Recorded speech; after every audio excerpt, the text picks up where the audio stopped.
What's up guys? In this tutorial, I will show you how to verify your YouTube account. First, click on your profile icon in the top right of the YouTube homepage and then select YouTube Studio.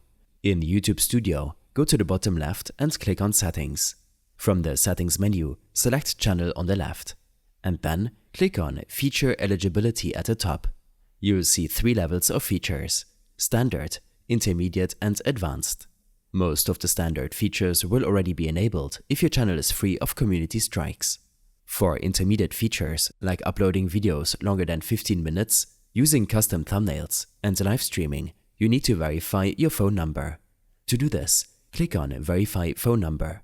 Choose your country and enter your phone number. After that, click Next. You will receive a 6-digit verification code. Once you enter the code, your phone number will be verified, and those features will be unlocked.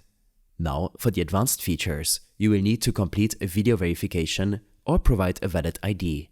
Choose your preferred method, and after that, follow the instructions to complete the verification process. Once you've completed the verification steps, your status will go into pending. You just need to wait for the process to finish, and your account will be fully verified.